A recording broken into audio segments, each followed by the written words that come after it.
O ministro Raul Jungmann está ao vivo com a gente aqui na Band, fazendo uma espécie de balanço do que foi a participação dele e a importância que ele teve na criação do Ministério de Segurança Pública, que não existia no Brasil, nunca teve, e ele preferiu deixar o Ministério da Defesa para assumir o cargo de ministro de Segurança Pública, nem precisava, podia ficar lá no Ministério da Defesa, onde fazia um papel muito importante para a nação, mas achou que era importante e fundamental a sua vinda para o Ministério de Segurança Pública e a criação do Ministério de Segurança Pública, de quem ele foi peça fundamental para a criação mesmo. O juiz Moro, ex-juiz Moro, assume a função, quer assumir mais alguma coisa. Tem várias falas do Moro aí. Solta uma, por gentileza, sobre a alteração do Código Penal. Vai. Alteração de regras de prescrição dos crimes, avaliar a possibilidade de deixar mais claro na lei a execução em segunda instância, a previsão da execução das sentenças dos tribunais do júri. Já existe um precedente da primeira turma do Supremo Tribunal Federal admitindo que vereditos do tribunal do júri, ou seja, crimes de homicídio, possam ser executados independentemente dos recursos. Para um quadro grave de uma epidemia de homicídios, me parece importante essa medida. A proibição de progressão de regime prisional quando houver prova de ligação do preso com organizações criminosas. É claro que é longo esse depoimento do Moro, aliás, eu tenho entrevista marcada com ele, não vou dizer quando, mas vai ser rápido. Eu devo ir a Brasília para entrevistá-lo em Brasília. Mas ele fala sobre a alteração do Código Penal. Ele apresentou já uma série de medidas que ele acha necessárias, né, para que você possa combater o crime organizado, principalmente, corrupção e daí por diante. Bom, ele é um sujeito de personalidade, ele é muito ligado, sem ele a Lava Jato praticamente não existiria. Ele e o time dele, um sujeito muito determinado. Que diferença o senhor vê no combate ao crime organizado, onde ele vai botar o dedo na ferida mesmo? Parece que ele vai botar o dedo na ferida. Vocês conversaram e conversam muito na transição. Não sei se agora conversam informalmente ou não, mas na transição conversaram muito. Ele é um sujeito muito determinado. Que riscos ele corre e qual a diferença de combater político de Lava Jato, empresário corrupto, político ladrão e gente do crime organizado mesmo?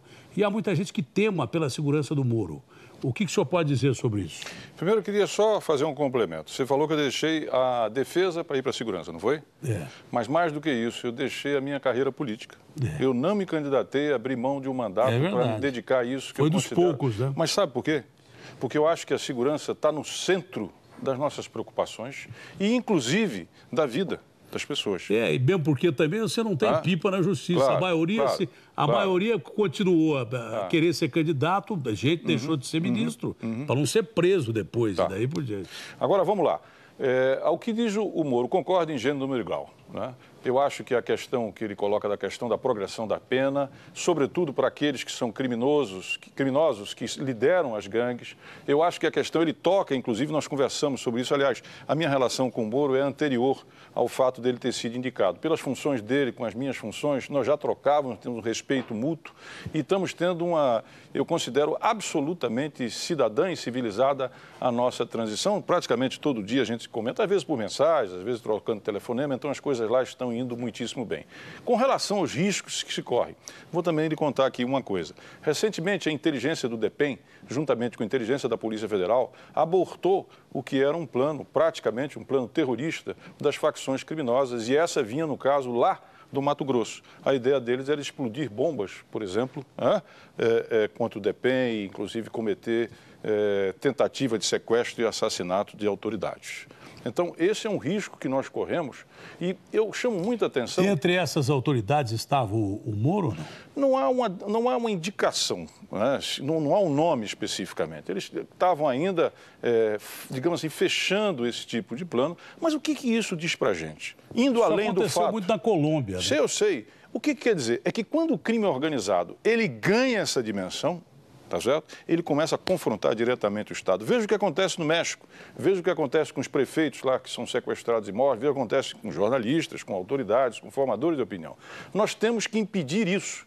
E nós formamos esse legado, SUSP, integração, recursos, inteligência, para impedir e exatamente desarticular. E tenho certeza que o futuro ministro Moro, com sua capacidade, o seu conhecimento, a sua biografia, a sua dedicação que ele tem, eu tenho certeza que ele vai fazer bom uso desse legado e vai levar adiante, inclusive, essas respostas. Porque isso, de fato, é alguma coisa que hoje eu considero central, inclusive para a própria democracia, não é? Porque se as pessoas ficam apavoradas, elas perdem, de certa forma, a crença. O que eu ia dizer, o que o cara precisa ter primeiro é coragem. Né? Sim, claro, isso é fundamental ter. Agora, eu acho que o país já enfrentou grandes problemas, só para citar, a superinflação e outros problemas mais, e nós superamos isso. Nós também temos condições de superar isso que aí está. E o que a gente fez foi exatamente construir um legado para que isso aconteça e, evidentemente, que possa ser levado adiante. E esse foi o nosso papel nesses 9 meses, apenas 9 meses. Começo do ano que vem, ele deve lançar o chamado pacote anticrimes. Isso, né? exatamente. O senhor tem alguma informação desse pacote ou não? Esse pacote envolve, aparentemente, é evidente que ele pode avançar e ter outras coisas. Em primeiro lugar, trazer uma forte contribuição da Polícia Federal, que é uma das melhores polícias investigativas do mundo, não é? Ampliar a participação que já existe dentro do Ministério e fortalecer a coordenação de combate às facções criminosas. Em segundo lugar, ele se preocupa e tem razão com a lavagem de dinheiro. A lavagem de dinheiro é uma maneira segura que você tem de chegar aos mandantes, ao comando do crime, aos recursos do crime. E ele vai trazer o COAF, que é a Coordenação de Assuntos Financeiros e etc., que permite exatamente que você possa acompanhar e monitorar essas hipóteses de lavagem. Em terceiro e último lugar, ele pretende fazer mudanças legislativas que criem dificuldades para, primeiro, surgirem novas facções, são 70 hoje no país, e também para que eles continuem se comunicando e tenham, por exemplo, seja progressão de pena. Uma outra coisa importante também, é importante lembrar. Pela legislação atual, quando a gente manda, tá certo, um líder desse para os presídios de segurança máxima federal, que são exatamente concebidos dentro do conceito da Supermax americana e são realmente muito bem estruturados, mas muito bem estruturados, né? O que acontece? É que eles lá só podem passar 1 ano.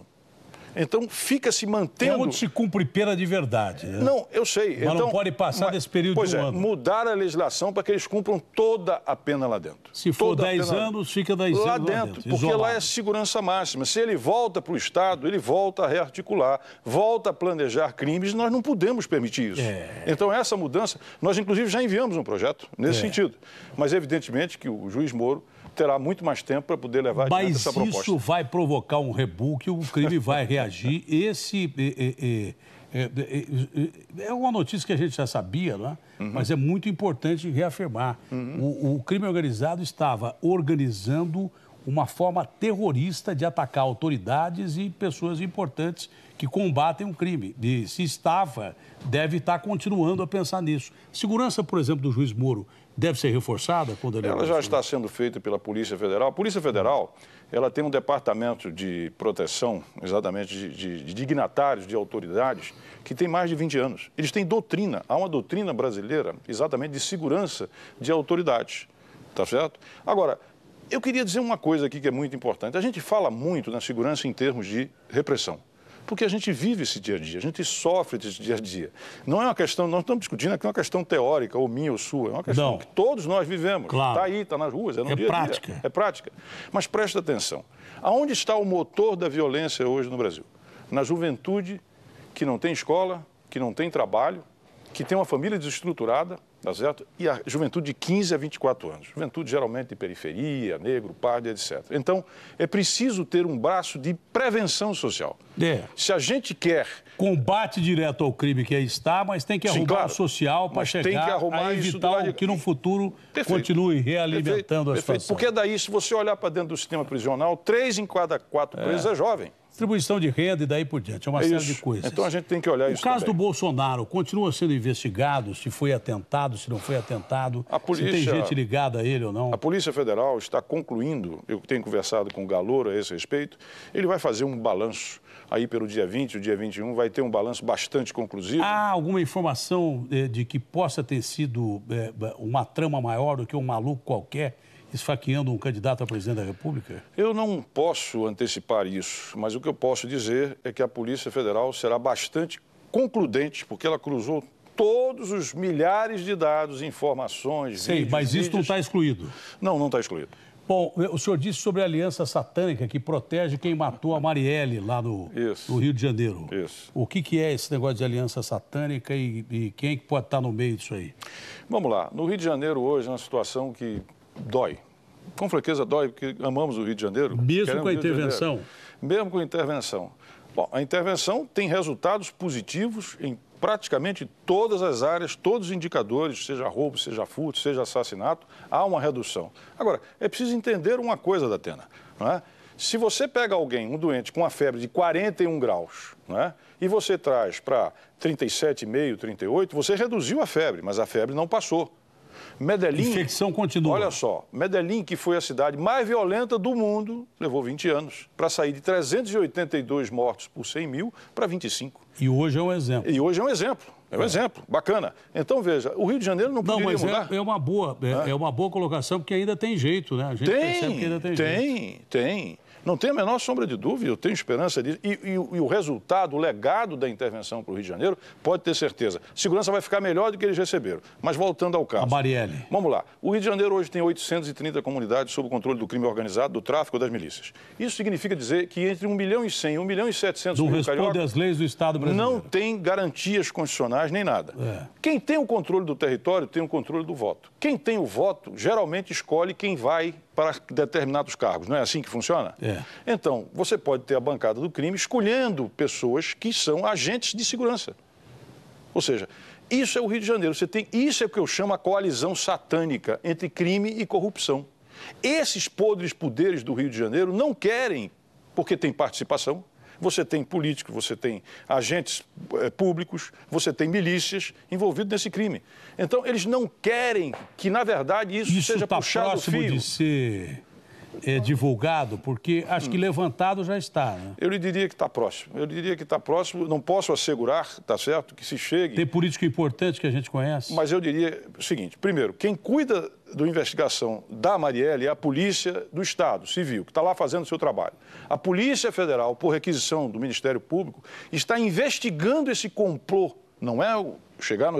mas investigando o complô que, na verdade, é o que eu chamo de aliança satânica, que impede o Rio de Janeiro de sair desse clima de violência e insegurança que tem. E eu tenho certeza que nós vamos ter boas notícias em breve. E não só no caso da Marielle, pelo que eu entendo, e outros casos todos importantes que fazem...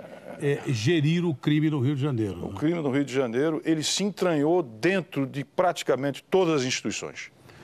Bom, praticamente todas as instituições. E é isso que nós vamos combater, puxar o fio disso, fazer uma lava-jato no Rio de Janeiro, é a minha grande expectativa, para poder desmanchar essa aliança. Por isso que o Estado simplesmente desmontou. Uma série de coisas. Foi saqueado pelo Cabral, provavelmente pelo Pezão, perdeu-se royalties da Petrobras, foi usada por políticos e daí por diante, mas a organização criminosa dentro do Estado do Rio de Janeiro simplesmente arrebentou com o Estado do Rio de Janeiro. O que eu chamo de metástase. Eu não gosto do termo, acho que é um termo pesado. Mas é o termo exato. Mas agora, se lembra quando aconteceu aquela reunião dos 3 poderes? Lembro. Lembra? A Carmen Lúcia, o presidente e tal, tudo mais. Eu já ali dizia, gente, o Rio de Janeiro não sairá da situação que se encontra pelas suas próprias mãos. Ele precisa de uma força-tarefa de Polícia Federal, de Justiça Federal e Ministério Público. Isso está montado, isso está funcionando. E eu tenho certeza que vai apresentar resultados. Bom, já no fim da entrevista, é uma pena, mas o juiz Moro, né? A gente continua chamando de juiz por hábito. É verdade. Ele vai pegar a segurança pública, uma parte do trabalho dele, que é muito importante, pelo menos com o Ministério, porque não existia nada. Vai pegar com verba, porque não existia nada. Então, não vou dizer que isso vai resolver o problema da segurança pública no Brasil. A competência dele, de quem ele está escolhendo para lá, isso tudo vai ajudar muito. Mas essa situação que o senhor deixa o governo para ele, em termos de segurança pública, vai ajudá-lo muito, não? Eu não tenho a menor sombra de dúvida disso. Repito, a segurança pública passa a ter rumo. É fundamental ter rumo na vida. Aliás, há um ditado português que diz que vento algum ajuda quem não tem porto. Então, se nós permanecíamos os estados dispersos, as forças dispersas, se nós não tínhamos um federalismo compartilhado, se você não reunia todas as forças públicas e a sociedade para enfrentar o crime organizado, essa situação iria se perpetuar. O Brasil tem 2,8% da população mundial e 11% dos homicídios. Então, isso tem que acabar. E o que nós deixamos é um legado para o juiz Moro e outros que virão para que eles tenham melhores condições. Isso, sem sombra de dúvida, se deve à ousadia do presidente Temer, que teve essa decisão de fazer com que fosse adiante esse projeto, e eu tenho certeza que ainda não dá para perceber mudança. São 9 meses, mas eu tenho certeza que nós deixamos fundamentos para que o Brasil, no futuro, possa ter mais sossego, mais tranquilidade, mais respeito à vida, patrimônio e à lei, que, em última instância, são decisivos para uma sociedade e, sem sombra de dúvida, para a própria democracia. Olha, o perfil do novo presidente da República, até por ser de origem militar, combatente, paraquedista e daí por diante, e até o discurso do novo presidente da República é um discurso de guerra contra o crime organizado. O senhor acha que é guerra mesmo que vai ter daqui para frente? É polícia se precisando atirar, é polícia não pensando 2 vezes, e o bandido vai ficar mais temeroso com isso, vai reagir da mesma maneira, porque tudo indica que o combate ao crime do crime comum na rua, não só ao crime organizado, parece que a polícia vai ter mais liberdade para atuação no confronto. Eu acho que a polícia precisa ter, evidentemente, que condições de trabalho, precisa ter recursos, precisa ter melhor formação. Amparo legal. Precisa ter amparo legal e precisa, sobretudo, trabalhar com inteligência. Eu sei que as pessoas que veem a violência, mas espera aí, inteligência? Inteligência é exatamente você chegar aonde o crime organizado, que é quem faz e estrutura esse crime nas ruas, onde ele se encontra. Ele não pode continuar crescendo. Ele não pode continuar dominando as cadeias, e onde todas as facções surgiram dentro do sistema prisional e de lá de dentro mandam.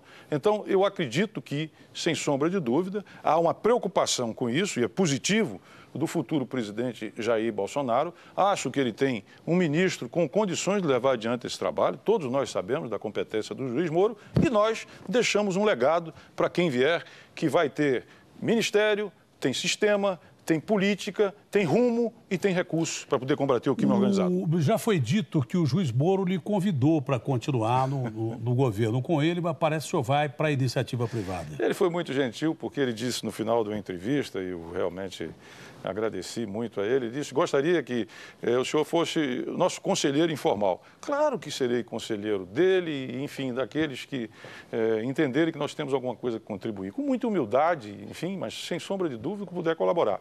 Mas depois de 25 anos, eu fui ministro da Reforma Agrária, fui ministro da Defesa, tive 3 mandatos de deputado federal, mandato de vereador. Eu acho que está na hora de um período, pelo menos, sabático. Eu vou migrar para o setor privado, mas jamais deixarei de ser um cidadão preocupado com o nosso país, enfim, sobretudo com essa área de segurança pública. Quase que nós fizemos o caminho contrário. Depois de 44 anos de vida de televisão, quase que eu fui para... Mas eu acho que você ainda vai dar uma caminhada para a vida pública. Confesse. Olha, perante as câmeras aqui agora. Se dependesse de mim, por tudo que eu estou vivendo hoje da minha vida, eu teria ido para a vida pública ontem. É mesmo? Não teria ficado em jornalismo de jeito nenhum. Eu acho que você, além de dar uma enorme contribuição como formador de opinião que você vai ter muito ainda a dar em termos da vida pública. Ministro, parabéns. O país deve muito ao senhor por ter dado uma direção à segurança pública brasileira. Eu te agradeço. Prazerão em te receber. Dispõe, hein? Tudo de Abraço bom. grande. Até mais. Ministro, o jogo ao vivo, com exclusividade aqui na Band. Mais do que o ministro, um amigo da gente, muito boa pessoa e que deu rumo mesmo à segurança pública no Brasil nesses últimos tempos, que estava jogada às traças.